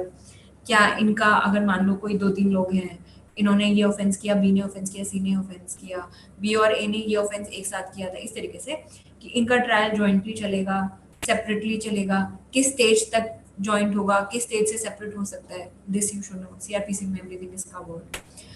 Then again, as I told you, illustrations, explanations and provisos are very important. It is highly likely कि किसी भी provision में एक सब कुछ दिया होगा, फिर एक छोटा सा एक्सेप्शन होगा, उस एक्सेप्शन को देंगे कि ये एप्लीकेबल है या नहीं. At that point of time you should remember कि ये, फिर उसमें आप पूरा एक्सप्लेन करोगे कि ये लॉ है, जनरल सिचुएशंस में this will apply, however in this so and so provision this is the exception, so in this particular case this will not apply. That's it. And give some case law if you know. And I think we've covered procedure and evidence, so this also you can cover from here. Now coming on to the last paper, which is penal and revenue and local laws. This is also 200 marks, in which IPC alone is 50 marks. And IPC में से ये सब पूछा जाता है कि illustrations, questions, difference between a lot of offenses, जैसे कि house trespass और house breaking में क्या difference है, criminal breach of trust और criminal misappropriation में क्या difference है, क्योंकि इसमें इन 299, 300 में क्या difference है, और इस तरीके के क्वेश्चंस पूछे जाते हैं जो क्लोज हो but yet there is some difference. So you first similarities और डिफरेंस दोनों को आप स्टेट करते हुए एग्जांपल्स लेके इसको करें, so that will be easy. और generally IPC में तो वैसे भी they will ask you lots of illustrations and questions. Okay, so this we've covered. Now coming on to this part. Now this is very specific to UP only. What you need to know here is कि local laws का paper compulsory होता है. इसमें मतलब 2 question होते हैं शायद जो कंपलसरी होते हैं और जो लोकल लॉ से रिलेटेड होते हैं. Now you may also ask कि why do we need to know these local laws specifically? Actually, when you start working in a civil court, especially, mostly जो problems आती हैं वो इन areas से आती हैं, क्योंकि इतने सारे laws हैं, उसके बाद इतने सारे notifications हैं, इन laws के छोटे छोटे rules हैं, ये सब applicable हैं, but all these laws are practicality में थोड़ा अलग, application में थोड़ा सा अलग, but जो more or less essence है इन सब का, हर एक का particularly अलग अलग, that is different. Now courts here in UP, for example, or in any city, are also divided on the basis of this. For example, if ये है Uttar Pradesh urban building, right, letting rent and eviction act, तो इसके कुछ provisions होंगे जो कि आप जिस एरिया को बोल रहे हो वो अर्बन एरिया होगा, जैसे सिटी हो गया, और हमारे यहाँ कहीं जो दूसरा टर्म होता है, जैसे एक सिटी है जहाँ पे एक सिटी है और उससे अटैच बहुत सारे विलेजेस हैं, बहुत सारे गाँव हैं, तो वो गाँव में भी उस कोर्ट की जुरिस्डिक्शन में नहीं आएंगे, उनका जुरिस्डिक्शन होगा कई जगह पे उसको बोला जाता है हवाली कोर्ट, और it could be first and second court, मतलब सिविल जज का court, but two separate courts, क्योंकि जुरिस्डिक्शन बड़ा होता है, सिटीज आर बिग, तो basis that these laws will be also applicable कि कहाँ पे क्या अप्लाई होगा और किस तरीके से आपके पास आएगा. Other than the pecuniary jurisdiction that you have, you also have a jurisdiction of these matters.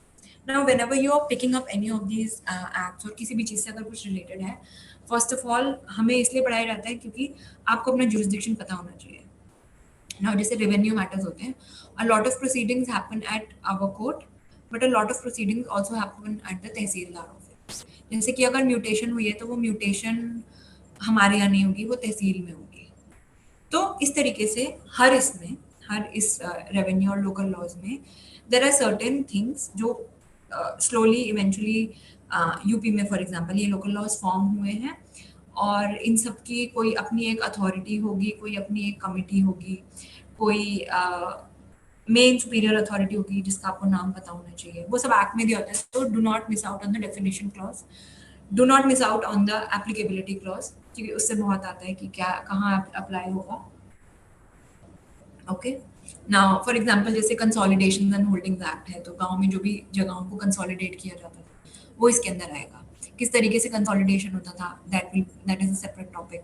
तो whenever you are picking up these acts, it's I understand कि इट्स अ लिटिल डिफिकल्ट, लेकिन when you pick up a single specific, इसका आप थोड़ा वो भी पढ़ सकते हैं, कोई अगर आपको कमेंट्री या समरी मिल जाए other after reading your Bear Act, I think वो summary में से if you read, it will be easier for you.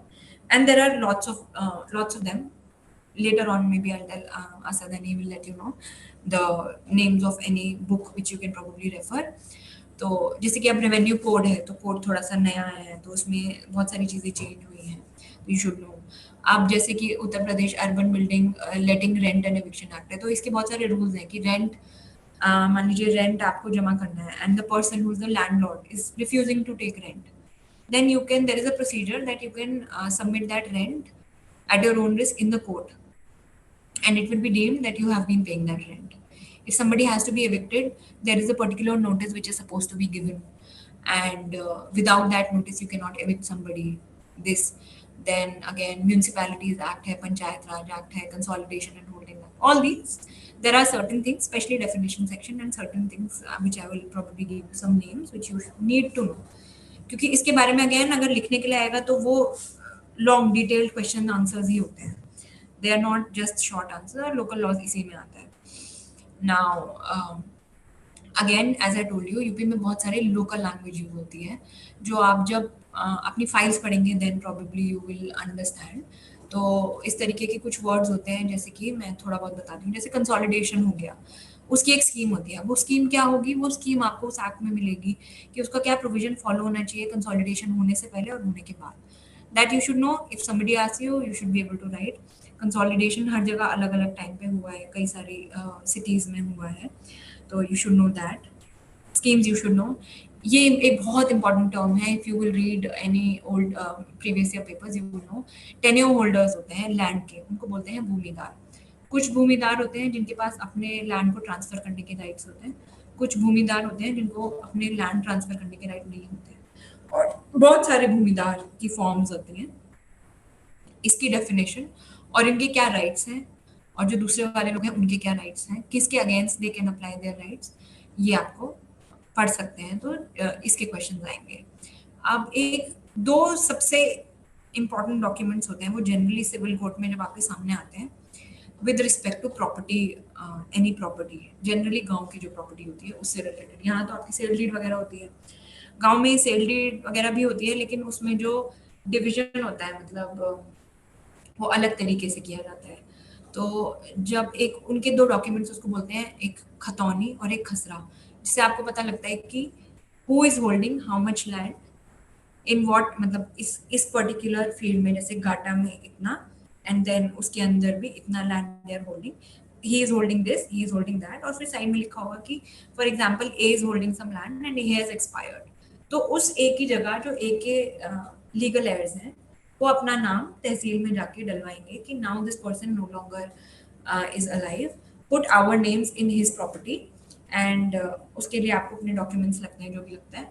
तो यहाँ पे की जगह on this right side you will see the name कि इस डेट पे ए की जगह A1, A2 और A3 का नाम डाला गया as the legal heir of दैट पर्सन। So now from this date this property belongs to A1, A2 and A3। इस तरीके से इसको बोलते हैं म्यूटेशन। तो you should know this. Then again gram sabha, gram panchayat, municipality, नगर पालिका परिषद, ये सब टर्म्स हैं डेफिनेशन क्लॉज में, read them and learn them. एक पॉइंट होता है जनरली जब किसी गवर्नमेंट के अगेंस्ट जनरली अगर कोई सूट फाइल करता है, फॉर एग्जांपल अगर किसी की प्रॉपर्टी पे गवर्नमेंट अपना कुछ इंटरफेयर कर रही है, तो without serving a notice of, I think ये सेक्शन 80 में भी दिया हुआ है, आप उनको नोटिस सर्व करे बिना you can not file a case. So know about that also. Similarly उसका एक और प्रोविजन है सिमिलर ओनली, ग्राम सभा से रिलेटेड है जो। And then there is revenue code, revenue board क्या होता है और किस तरीके से who will fix the rent, how much rent can be fixed, कि डीएम की क्या पावर्स होती हैं इसमें और एडमिन की क्या पावर्स होती हैं, कोर्ट्स के पास किस तरीके के सूट्स आते हैं, ये होता है। बिल्डिंग्स को कौन कैसे रिलीज करा सकता है, rent I already told you. So these are a few things that you can know in the local laws. कुछ डेवलपमेंट अथॉरिटी होती है, देन देयर इज जमींदारी किस तरीके से थी, क्या हुआ था, हाउ इट हैज चेंज्ड। तो you can refer to any book and it will be very easy, और इसमें भी they will generally give you a choice, I think. Again, I think in this paper also you have to attempt 6 questions out of 10, जिसमें से कि 2 तो compulsory होते हैं और वो शायद local laws के होते हैं। You can just check the previous year paper. They might change it a little bit, but generally they try to give you a choice. Yes, so now we are done with the last paper also. And now coming on to, if you have cleared this, then you are set for interview. You really do not need to worry at all about interview. Interview is not that difficult. Interview में आप first of all know that anybody who is sitting, generally जो interview होता है वो इस तरीके से होता है, आपको ये यूपी पीसीएस भवन में आपको बुलाया जाएगा and a lot of you will be set for that interview that particular day. Then you will sit somewhere, you will have to take all your documents. उसके बाद 2-3 बेंचेस होंगी, जैसे 4 हो सकती हैं, जिसमें शायद 3 लोग होंगे या 4 लोग होंगे, एक हाई कोर्ट जज होंगे, एक कोई सब्जेक्ट लॉ एक्सपर्ट होगा, एक कोई जूरिस्ट हो सकता है या कोई सीनियर लॉयर हो सकते हैं। इस तरीके से लॉयर तो नहीं होते जनरली, जूरिस्ट को लिया जाता है या फिर कोई एक्सपर्टीज वाले लोगों को इन particular subject. So whenever you go, first of all, dress up very smartly. Don't overdress, but don't underdress also. Dress up in a very decent manner. Be confident. Try to have a smile on your face. थोड़ा इतना stress नहीं करेंगे, कोशिश करते हैं but हो जाता है उस दिन थोड़ा स्ट्रेस, नो डाउट। जितना आप पहले से पढ़ के गए हो, जितना आपने पढ़ा है, इतना कुछ है वो आप रिवाइज करिए। And honestly when they are sitting there, they're not sitting there to judge your knowledge, that they've done enough on your preliminary and mains. They're there only to see if you're confident enough, आप किस तरीके से whether or not you're able to keep up with the confidence, even though मतलब अगर 4 लोग हैं तो शायद ऐसा हो सकता है कि बहुत सारे लोग आपसे क्वेश्चन पूछ रहे हैं at the same time. Try to be very calm and answer everybody. Whenever a question is asked to you, आप don't jump onto the question. ये नहीं कि क्वेश्चन पूछा और एकदम से you're like हाँ मैं बताता हूँ, no. Just take a pause, think about that question for a second, और सोच के frame your answer in that particular time, and then nicely try to answer in a structured format. Don't just start कि बस बोलना शुरू कर दिया कि उन्होंने क्वेश्चन पूछा और आपने यहाँ से बोलना शुरू कर दिया. Don't try to not do no. जो ये thinking करनी है, ये question answer करने से पहले करिए. वो क्वेश्चन पूछे तो you can probably thank them कि thank you for your answer. Specially हर किसी की आई कांटेक्ट करके बात करिए, not just that particular person who is asking you the question.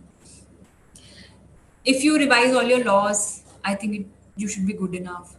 और कोई नेशनल और इंटरनेशनल इश्यूज चल रहे हैं उसके बारे में थोड़ा बहुत अगर आपको थोड़ा बहुत नहीं मतलब यू शुड नो कि क्या चल रहा है, वो that would be good. It's not necessary कि वो पूछा रहेगा. इट्स पॉसिबल कि लॉ का कुछ पूछा भी कम ही जाए. नो मतलब नो अबाउट योर सेल्फ, आप क्यों जुडिशरी में आना चाहते हैं, why do you want to become a judge, that you should know, and confidently you should know. If you've done your LLM or if you're pursuing PhD, please be very thorough in whatever subject you are pursuing, PhD हो या LLM हो, जो भी आपका specialization है. If they ask you your favorite subject, if you really want to say अगर बहुत confidence से किसी subject particular subject के बारे में, then mention it. उससे क्वेश्चन पूछ सकते हैं, काफ़ी क्वेश्चंस पूछे जाएंगे. और अगर पीएचडी या एलएलएम का सब्जेक्ट है देन तो definitely question will be asked. Then procedure, you should know about the procedure and just smile and answer. And even if you do not know anything, please don't make up any answer there. Just simply say, I'm sorry, I cannot recall this, and move on to the next question. It's okay. If you don't know and if you accept that you do not know, it's better than lying onto their face and thinking कि I've read this. मतलब इस तरीके से नहीं, impatient act नहीं करना है. Although ऐसे बहुत situations होते हैं कि everybody will ask you a question and you will be just कि बस मुझे बाहर निकलना है, ऐसा हो सकता है. But try to smile and answer, and everything should be very good, right? So now I will take up questions.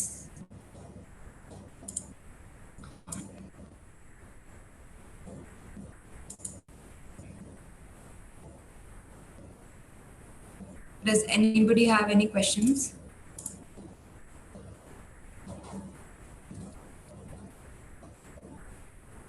Asad, do you have a list of questions with you or something?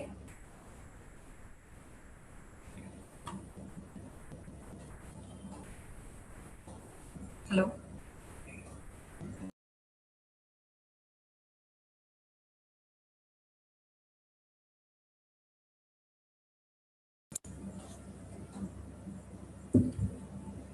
Okay, so I can see a few of your questions.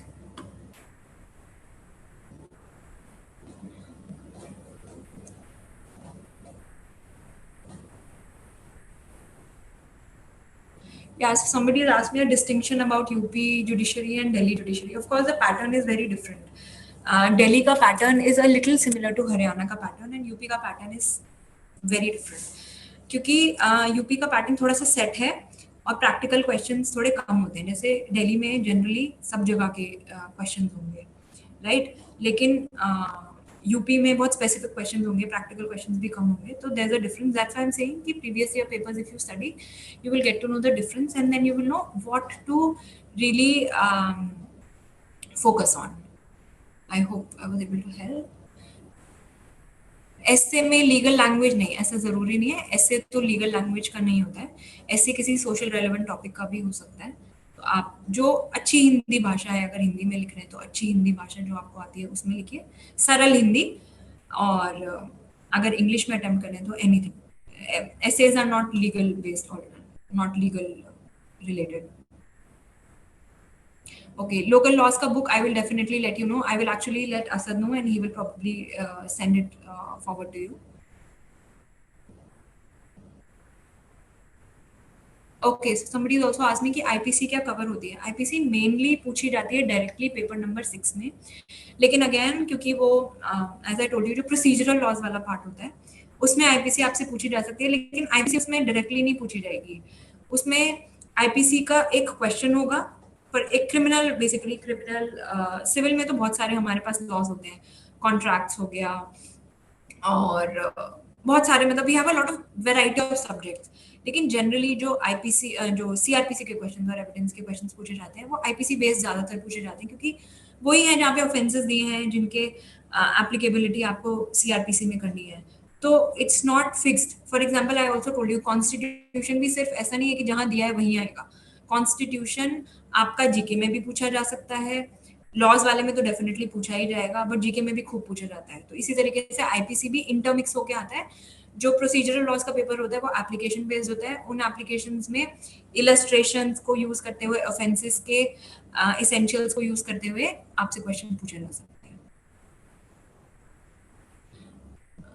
Book for language paper I really don't know. Language paper तो I told you I think language paper तो आपको you should read current affairs and the newspaper in whatever language you are not comfortable in to prepare that language. अगर हिंदी में नहीं है तो हिंदी का पढ़िए and I think you will be able to learn that language. तो मैं refer नहीं की थी and I really don't know if you should. They should suffice. 20 marks का होता है translation सिर्फ. It should be easy and it should suffice. आपको उतने portion से उतनी translation आ जाएगी. Okay, let me see some more questions.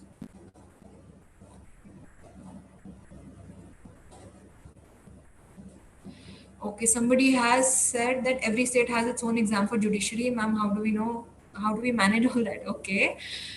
So, as I told you, first you should focus. मतलब, don't expand everywhere. Focus कि आपको कहाँ. Will you be really happy in joining any state? Are you comfortable कि आप किसी भी, for example, अगर आप if you are comfortable staying anywhere, see judiciary में एक ये थोड़ा issue है कि if you are in Delhi, it's fine, you are restricted to a particular small area. Haryana is also comparatively a smaller state. UP is a very big state. Rajasthan is a very big state. MP again is a very big state. तो अगर आपकी यहाँ पे कहीं posting होती है तो it's not necessary कि आपकी सिर्फ वो नॉन एरियाज में पोस्टिंग होगी. आपकी पोस्टिंग किसी बहुत छोटी सी जगह में भी हो सकती है.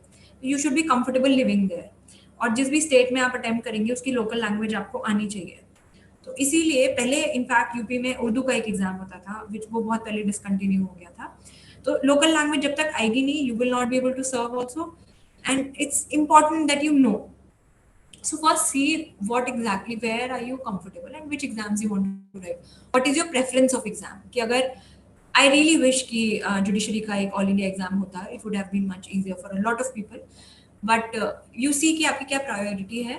फिर उसके बाद जो आपका state priority पे है, जो भी है, wherever you belong to, whatever, pick up that first. और उसके बाद जैसे जैसे आए फॉर प्रैक्टिस से यू कैन गिव एग्जाम्स. देख लो अगर कोई ऐसा पेपर है जहाँ पे आपको शायद मन नहीं इतना जाने का, बट वो एग्जाम आया है और आपकी थोड़ी प्रिपरेशन है, तो एग्जाम देना चाहिए.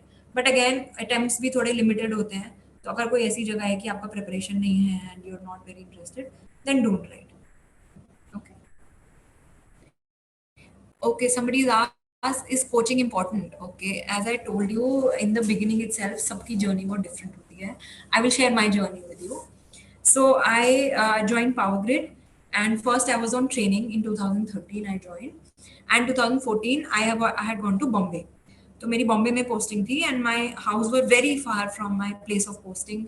Electricity was a relatively new subject. Relatively नहीं, मतलब absolutely new subject. So there was a lot to study and read in my office. तो मुझे नहीं मिलता था टाइम. और somehow मुझे at the back of my mind I knew that I want to write judiciary. So then I think almost after 2 years in 2015, I sort of came back to Delhi somehow.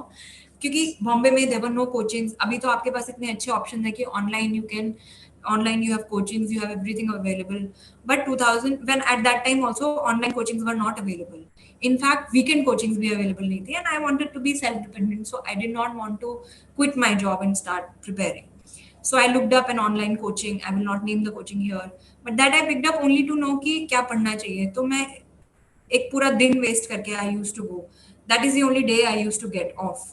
So I really used to compare myself to somebody who was, you know, probably free and just preparing. तो मुझे बड़ा खराब लगता था. But then धीरे-धीरे I realized that don't compare yourself. आप जिस situation में हो, you should just start. जितना आपसे हो रहा है, अगर आज आपसे सिर्फ 15 minutes दिए जा रहे हैं, give at least those 15 minutes. It's important. But you have to start somewhere instead of just thinking in your mind कि oh my god, you know, this one is doing so great. इसका तो कितना अच्छा चल रहा है. इसके पास तो इतनी सारी luxuries हैं. Don't think of that. जिस situation में आप start करो, slowly you will reach a stage कि it will also become easy for you. मैं उस कोचिंग में नहीं जाती थी बहुत ज़्यादा. I used to go like probably किसी वीकेंड में या तो कुछ सब्जेक्ट कलेक्ट करने, नोट्स कलेक्ट करने या फिर एग्जाम लिखने जाती थी. तो I did not attend a lot of them, but I did prepare and use. So yeah, I won't say that coaching is important, but it totally depends on you. If you can dedicate yourself and if you know the structure to follow. But एक structure guideline तो चाहिए होती है किसी को थोड़ा सा पता होने के लिए कि what all you need to study. It's a good thing that these days बहुत चीज़ें अवेलेबल हैं. ये क्वेश्चन पेपर्स आपको अगर सॉल्व करेंगे तो भी थोड़ा इजी होगा, right? Okay, good evening. Okay, let me see what all other questions have been asked.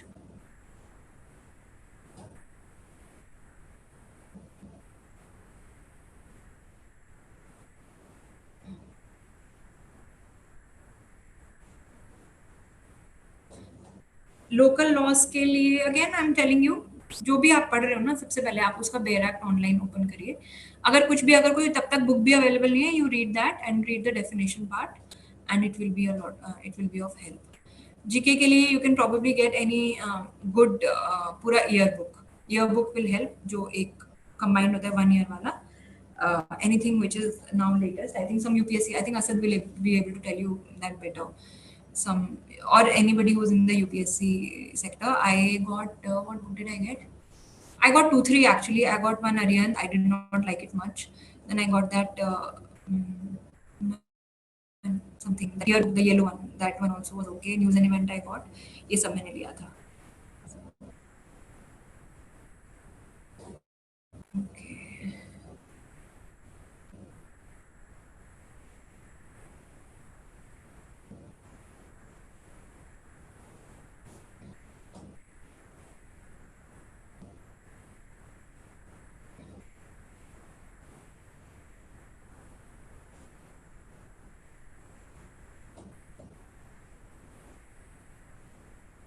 Okay, somebody in college. Yes, of course.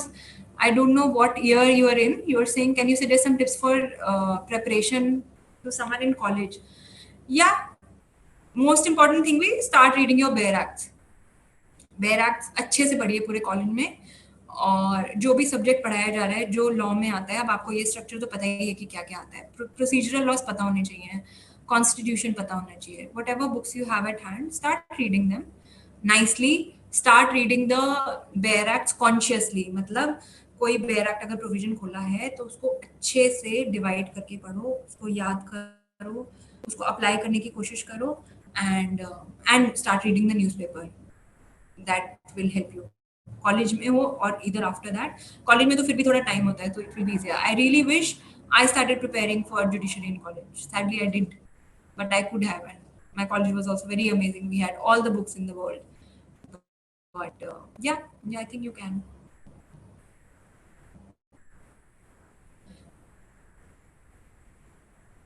Somebody's asked me if there's any preference on the basis of state. Actually, some people say there is, but honestly, how you're doing in your mains ना, nobody knows कि कौन से state से हो.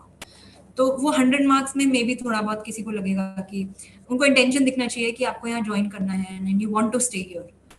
But ऐसा कुछ वो नहीं होता है. मतलब इफ मेंस में if you done very well and you are from some other state, then even in your interview, if you're doing well, obviously यार, if you're answering every question and if you're being confident, nobody will score you low. अगर score low करेंगे तो उनको reasons लिखने होते हैं कि क्यों score low किया है, इससे कम score किया है. So don't go on the basis of any bias. Just with your heart give the exam and it should be fine. If you start with these so many biases ना अपने mind में कि ऐसा होता है, तो फिर बहुत दिक्कत होगी आपको खुद ही prepare करने में. Somebody asked me about word limit. Yes, either there's a word limit or there's a space limit. I think there are both. UP में they give you answer sheets. So उसके basis पे you have to write.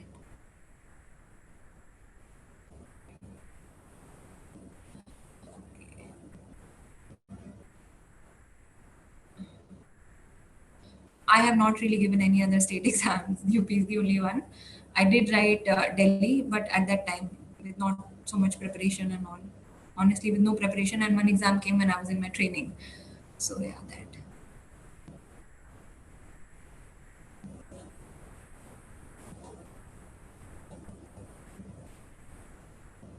Somebody's asked me if the synopsis of all topics while reading is important or only topics. So I just told you that when you're reading a topic, if it's a big subject, if it's a small subject, तो आपको if you know the details कि क्या basic provisions follow हो रहे हैं, अगर आपको section भी पर्टिकुलरली नहीं पता है, इट्स फाइन.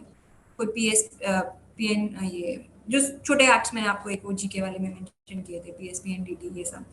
लेकिन अगर if you are talking about say constitution और आईपीसी और सीआरपीसी, तो उसकी प्रोविजंस तो you should know, then you can not just know the bare content, you will have to know कि इनसाइड भी क्या है उसमें। Somebody's asked me if Delhi judiciary is toughest. Delhi definitely is not easy, and actually problem is ki there is a lesser number of seats and lots of people who want to write judiciary in Delhi, because everybody is comfortable with Delhi, you know, because of the vicinity, and the transfers are fixed in one particular area. You will really not go out beyond that particular circle as compared to other states. States में तो आपकी posting कहीं भी हो सकती है, बहुत दूर भी हो सकती है. I was first posted at Bareilly, then I got posted to Ayodhya. Now I'm posted in Bagpat, which is like closest to Delhi.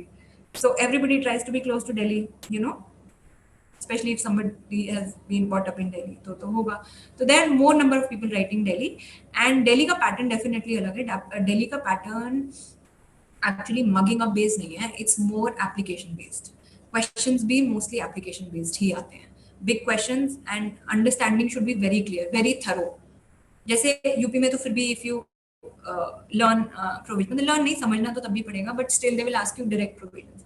वहाँ पे generally questions will be indirect and they will be application based, most of them.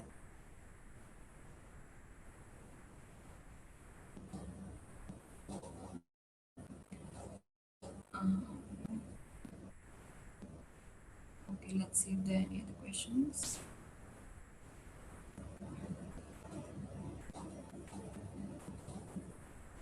Are we supposed to read Constitution? Okay, I just missed that question again. The way you mentioned IPC and CRPC, I think that was the question.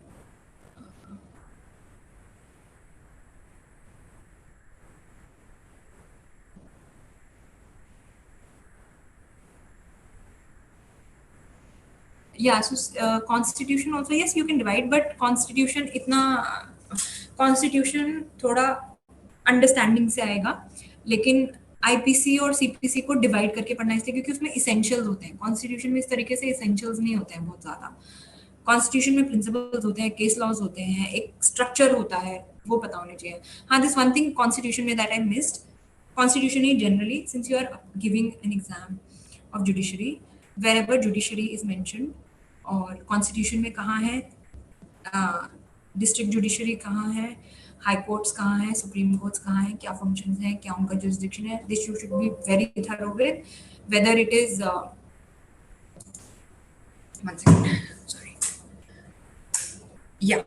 क्या jurisdiction है, whether it is given in CRPC or CPC or Constitution. Be very thorough with that, because if you want to join a particular course, you should at least know that it entails. Then, but yeah, there's a little difference between reading Constitution provisions and reading CPC and CRPC.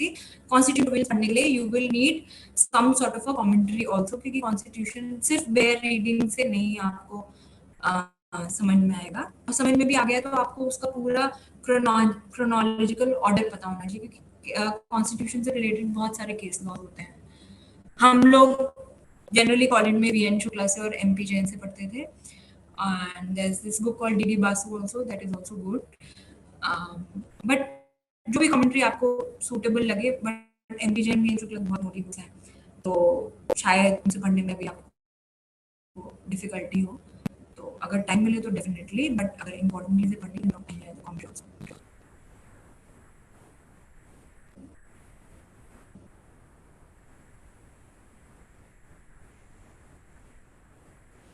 Yes, there's a fixed time for transfer of judges. It's generally 3 years in a particular city. But there are certain hardship होते हैं जिनको, जो बहुत ही remote areas में होती हैं, या जैसे हमारे यहाँ पे कोई अगर सिटी है तो उसकी एक छोटी सी ब्रांच होगी, उसको बोलेंगे outline. It's generally a police station जिसको एक मतलब how okay I tell you how the district is divided and how the jurisdiction is divided. तो डिस्ट्रिक्ट में आपकी, जैसे मैंने बताया था, एक सिटी है और सिटी में कुछ थाना होगा, यानी कि कोई पुलिस स्टेशन लगता होगा, वो सिटी के होंगे. वो एक कोई मेन होगा, एक फीमेल स्टेशन होगा. इसके अलावा देयर भी छोटे छोटे गांव आसपास, उन सब के अपने अपने पुलिस स्टेशन होंगे, उनको एक रीजन के बेस पे डिवाइड करते हैं, जैसे 3 थाने एक रीजन में आ गए, लेकिन जरूरी नहीं कि ये थोड़ा दूर भी हो सकता है, तो यहाँ पे इसको एक अलग से कोड भी बना दी जाती है समटाइम्स। आउटलाइन बोलते हैं हमारे यहाँ, outline of a district which is mostly always a rural area, मतलब mostly it's a rural area.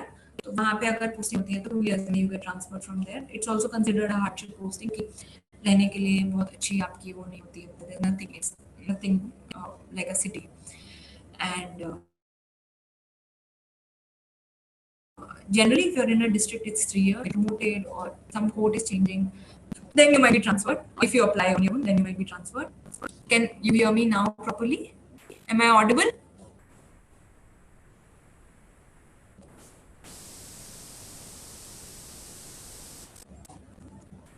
Okay, sorry, am I audible?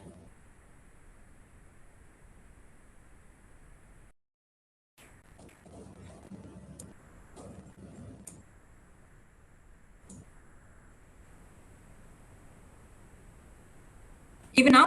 अभी आ रही है सही से?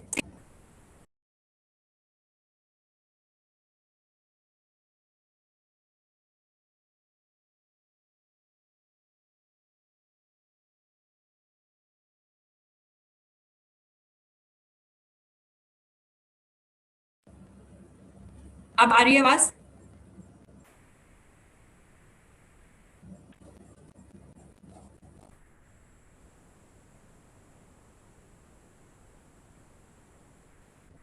Okay. Okay, we can see other questions. Should we practice on rule sheets or no? No, I don't know. However you practice, just know कि अगर restriction है तो restriction है, अगर बड़ी handwriting है तो छोटी handwriting में practice करिए. It really doesn't matter. It's not important how you're doing, it is important कि आप क्या कर रहे हैं. Okay, now any other question that I have left out? I think I've covered everything.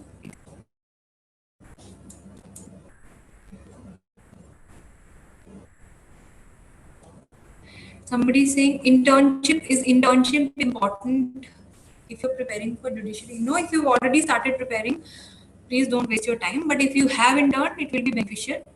अगर आपने किसी जज या लॉयर के साथ काम किया तो थोड़ा आइडिया हो जाता है, बट अगर आपने प्रिपरेशन मोड में है तो सब छोड़ के इंटर्नशिप में मत जाइए. Then you focus on this, don't waste your time.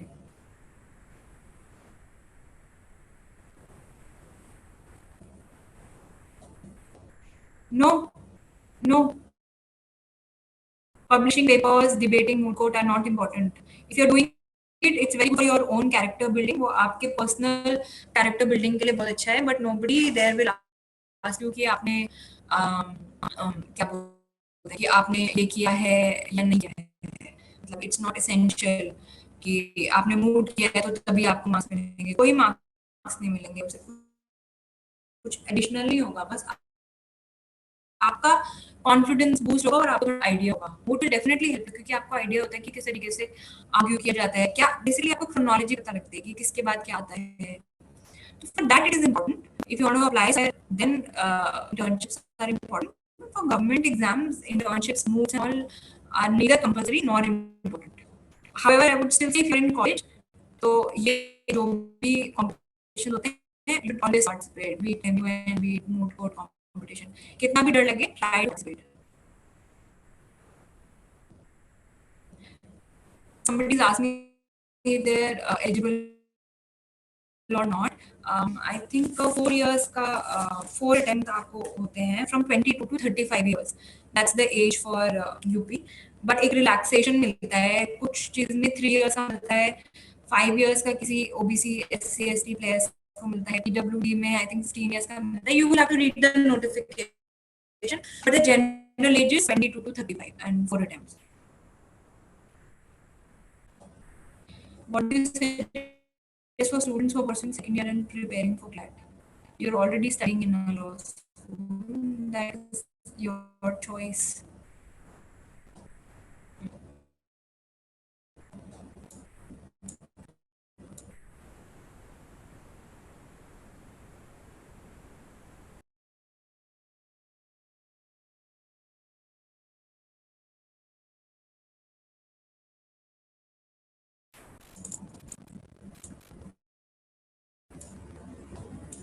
See, somebody asked me about new and old whereas. As of now, nothing has changed in courts. और जब तक कोर्ट्स में स्लोली चेंज नहीं होगा तो सडनली तो पूरा पेपर नहीं चेंज होगा. However I think the commission clarifies this. Exam होता है वो कमीशन करवाता है कॉन्सोनेंस. तो ये चीज तो डेफिनेटली एग्जाम से पहले कमीशन क्लियर करेगा. बट रनिंग एग्जाम्स होते हैं तो जनरली अगर कोई इतना बड़ा चेंज होता है तो वो पुराने पार्ट को छोड़ा नहीं जाता एकदम से, क्योंकि जब हमने अभी तक अक्वायर नहीं किया है, अगर हमने प्रैक्टिस नहीं किया है, अप्लाई नहीं हुआ है इसलिए कोई, तो इम्प्लीमेंट नहीं हुआ है, तो फिर आपके एग्जाम्स में तो अभी age of now, age of today, I do not think it will be applicable. Specifically state की इसमें से पूछा जा सकता है जाएगा. लेकिन अगर ओवरव्यू आपको फिर भी पता होना चाहिए कि क्या मेजर डिफरेंस तो आपको पता होना चाहिए और ऑब्जेक्ट क्या है वो पता होना चाहिए.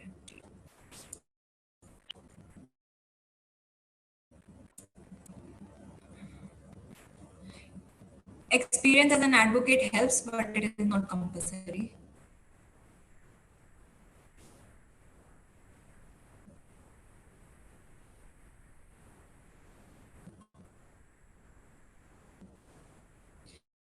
If you have doubts while preparing, how to solve them? See, generally, आजकल तो there's a lot of scope. मान लो अगर आपको कोई provision समझ में नहीं आ रहा है, first thing would be you try to ask somebody. If you do not know somebody, and if अगर आप कॉलेज में हो तो आप कॉलेज वालों से पूछो. अगर आप कहीं पे क्वेश्चन ले रहे हो, then you ask them. If you're talking to, if you know somebody senior or if somebody is practicing, you ask them. And then if it's not clear and if you really don't understand, then pick up some nice commentary, go to some library, pick up a nice commentary, read about it. Don't just Google everything. थोड़ा बहुत शायद idea लगेगा, but don't rely on Google much. Commentary से आप पढ़ोगे तो आपको समझ में आएगा.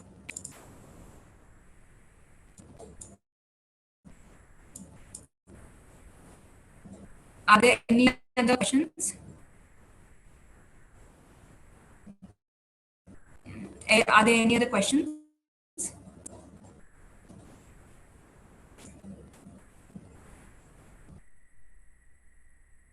Okay, I think we're done with the questions. I'm going to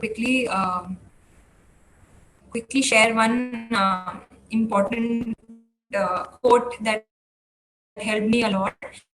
Because जैसे मैं अभी आपको बताया कि मुझे बहुत फर्क पड़ता था कि कौन क्या कर रहा है and why I'm not doing well, and you know basically मुझे लगता था कि I'm not able to prepare very well, क्योंकि I have to manage office, then I have to come back home, I have to manage my home, and then I have to study also. Time नहीं मिलता है. तो one day I was just sitting and I came across this: start now, start where you are, start with your hand shaking, in fear and in pain. Even if your voice is trembling, just start and do not stop. Do not compare yourself to anybody else. Jahan pe bhi ho, just start it. Please do not compare yourself to anybody else. Everybody's situation is different, and I wish you all good luck and thank you so much. Asad, are there any other questions that I guess that is it for now. Thank you so much for your time. Lots of people. Yeah. Am I audible? I think yes. So thank you so much for your time, Pragya. I think this was really, really valuable, and also so many of the students stayed back for 2 hours, and I guess we'll have the notification soon. I think in December or January is what the rumor mill has it. hopefully, Yeah, hopefully, since they've only filled about half the seats in the last notification. So I guess there's quite a lot of vacancies that are going to come up. They're also making a lot of space, and a lot of promotions are also due. Yeah, which means correct. So there'll be a big notification that's going to come up. So right. So I think for everybody who has attended this lecture, right, absolutely. So I think this is the perfect time for everybody to start right now, because notification आने के बाद तो सब पढ़ने लग जाते हैं, लेकिन अगर आप थोड़ा पहले से भी पढ़ रहे हो तो you do have a foot in the door already. So I think that's really good.